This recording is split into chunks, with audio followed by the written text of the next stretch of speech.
Olá pessoal, eu sou a professora Thalita, professora de língua portuguesa, e hoje, gente, nós vamos então para a nossa segunda aula a respeito de substantivos. Lembrando, gente, que na aula anterior, então, a gente viu o que é um substantivo, quais são as formas de classificar um substantivo. Hoje, então, o nosso foco vai ser nas flexões que esse substantivo pode sofrer. Então, gente, nós vamos fazer um estudo mórfico, então, de substantivos. Lembrando lá, gente, o substantivo ele pode sofrer flexão de gênero e de número. Então, falando primeiramente sobre a flexão de gênero. O gênero é diferente, gente, o gênero gramatical de gênero biológico, tá? A gente não tá querendo rotular as pessoas aqui. Mas, infelizmente, na língua portuguesa, a gente tem essa classificação gramatical de gênero. Então, gente, há substantivos que não fazem em si a noção de sexo, tá? Então, eu não tô falando nessa relação de gênero biológico, tá? Então, a gente tá falando de gênero gramatical. Então, o que marca nesses casos são os termos satélites ao substantivo, que concordam tais com o artigo. Ou seja, não sei se essa palavra ela tá no feminino ou no masculino. O que eu faço? Eu recorro a outras palavras que estão ali para me auxiliar. Um exemplo, gente, são os artigos. Então, por exemplo, palavra verdade. Putz, não sei se verdade é feminino ou masculino. Coloco o artigo na frente, a verdade. Então, se eu coloco esse a, eu sei que ela é uma palavra feminino. Vírus. Putz, não sei se a palavra vírus é feminina ou masculina. O vírus. Então, masculina. Vida é a vida, feminina. Portão é o portão, masculina. A palestra, feminina. O livro, masculino.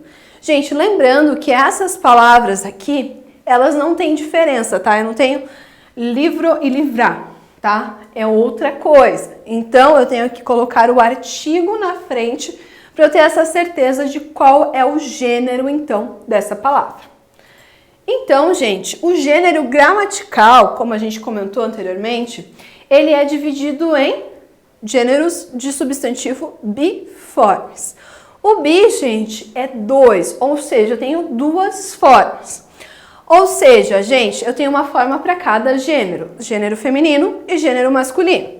O feminino, gente, é marcado ora pela desinência, ora por sufixos, ora pela mudança de radical. Então não é tão simples assim. Tem gente que fala, toda palavra, todo substantivo feminino é terminado em A. Isso depende, tá? Depende de cada palavra que nós temos na língua portuguesa. Por exemplo, menino é a palavra no gênero masculino. Menina é no feminino. Cantor é a palavra no masculino. Cantora no feminino. Esses ambos as aqui, gente, que eu tenho tanto em menina quanto em cantora, eu vou chamar de desinência, tá? Então aqui tem um nome específico, desinência. Lembrando, falei que pode ser desinência, sufixo ou então pela mudança de radical, que a gente vai entender isso melhor agora. Por exemplo, gente, tem a palavra papa e imperador. O feminino de papa é papisa e de imperador é imperatriz. Nesse caso, gente, as duas palavras femininas, elas são formadas por sufixo. Gente, lembrando, eu tive lá menina, onde eu tive apenas a letra A aqui. Então, aqui eu vou chamar de desinência. Agora, quando eu pego uma palavra como papisa, eu já tenho, gente, uma terminação maior. Por quê? O masculino é papa, então todo esse is aqui, vocês podem ver que tem mais letras, eu chamo então de sufixo, tá? Só tomem cuidado com essa distinção. Mesma coisa de imperador e imperatriz, tá? Aqui, na verdade, o radical vai até o R, tá? A vogal temática acaba sendo a mesma. Aí, gente, nós também temos alguns chamados de substantivo biformes, onde eu tenho total alteração do meu radical. Por exemplo, o masculino de boi, o masculino é boi, o feminino é vaca. Ou seja, eu mudei todo o radical da minha palavra. seja, menina é por desinência, papisa por sufixo e aqui a alteração total do radical. Tenho, né, masculino, homem, feminino, mulher. Ou seja, gente, aqui eu não tenho, então, o que nós chamamos de radical igual. Então, não tenho derivação. Eu tenho, então, uma heteronímia, tá? Justamente porque eu tenho palavras opostas que designam, então, gêneros diferentes. Também, gente, nós temos substantivos chamados de uniformes, que são aqueles que apresentam uma única forma para os dois sexos, sendo divididos em comuns de dois gêneros, epicenos e sobrecomuns. Gente, primeiramente, substantivos uniformes comuns de dois gêneros, ou seja, são aqueles que apresentam uma única forma para os dois gêneros. Só que o que acontece, gente? Eu vou distinguir, então, se é feminino ou masculino a partir do artigo. Então, eu tenho a palavra estudante. Se eu coloco o na frente, eu sei que é masculino. Se eu coloco a, feminino. O chefe, masculino, a chefe, feminino. O atleta, masculino, a atleta, feminino. O jornalista, masculino, a jornalista, feminino. O sem terra, masculino, a sem terra, feminino. O jovem, masculino, e a jovem, feminino.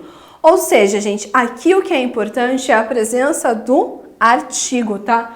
Que a gente comentou anteriormente, que é a questão de palavra satélite. Por quê?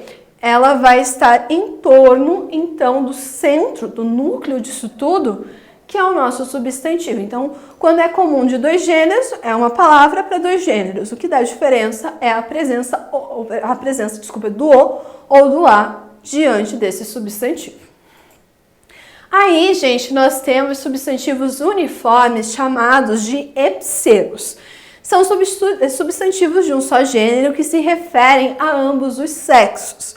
Nesse caso, ele pode ser diferenciado pela presença das palavras macho e fêmea. Como é isso, gente?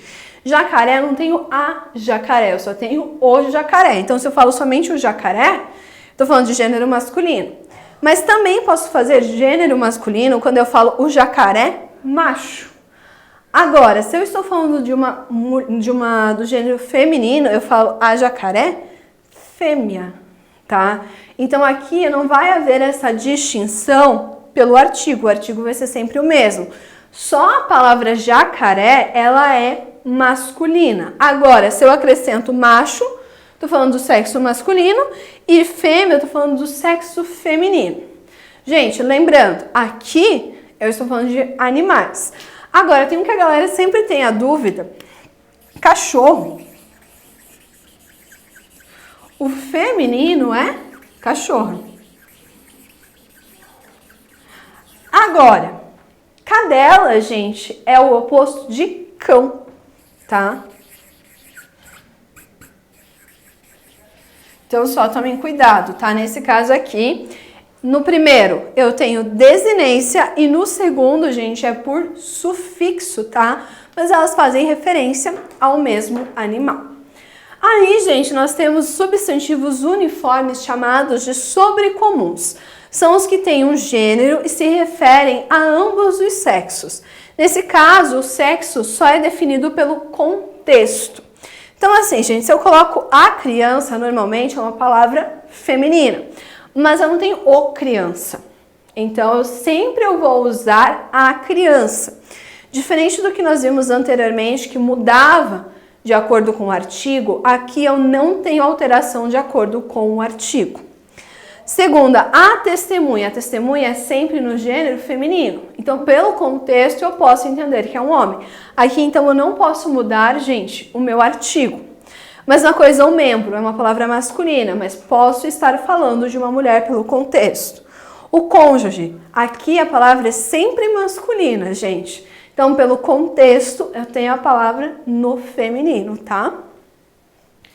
Aí, gente, ainda falando sobre os sobrecomuns, há casos onde eu aceito a mudança, né, do artigo na frente da palavra. Mas, gente, isso vai acarretar, então, uma mudança de significado.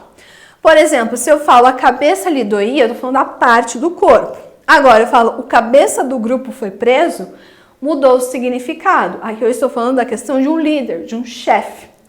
Mesma coisa, a capital estava em chamas. Eu estou falando de cidade. Agora, se eu coloco o capital não foi suficiente, eu estou falando da questão monetária, do dinheiro. A caixa estava aberta, eu estou falando realmente de um recipiente. Agora, o caixa é atencioso, eu estou falando do atendente, tá? Então, às vezes isso pode acontecer, porém eu mudo o significado. Lá a gente estava falando do primeiro significado, tá? Aqui a gente está falando quando pode haver, então, essa alteração. Aí, gente, nós temos substantivos uniformes chamados de sobrecomuns. Há casos de substantivos cujo gênero costuma vacilar, sobretudo na linguagem coloquial. Devem ser consultados para a forma da escrita formal. Gente, o que acontece? Tem gente que fala a champanhe, mas está errado. Por quê? É o champanhe ou a champanhe. As duas formas são aceitas, os dois substantivos. Lança-perfume é sempre o masculino. O soprano, o dó, o guaraná, o contralto. São todas palavras masculinas. São palavras femininas. A sentinela, a dinamite, a cal, o xerox ou a xerox, a alface, a carisma. A crisma, desculpa. Ou seja, gente, são todas palavras femininas. Lembrando, galera, aqui o xerox, né, a xerox, na verdade, que a galera fala, e xerox também, é o nome de uma marca, tá? Então, o certo seria nós falarmos a fotocópia. Mas é uma palavra muito extensa, né? Então, a gente faz o quê? Assume a marca, que era uma marca bastante famosa antigamente. Bom, gente, sei que tem várias coisas, vários detalhezinhos e tudo mais, mas com o tempo, gente, elas acabam se tornando normais, tá? Então a gente acaba olhando um substantivo e já sabendo analisar exatamente o gênero dele. Espero ter ajudado vocês em mais uma aula. Gente, sei que substantivo tem várias coisas, mas não, agora vai ficar de boa. Na verdade, passa então a complicar para vocês, mas fiquem tranquilos que eu tenho certeza que vocês vão lembrar disso tudo. Até a próxima aula!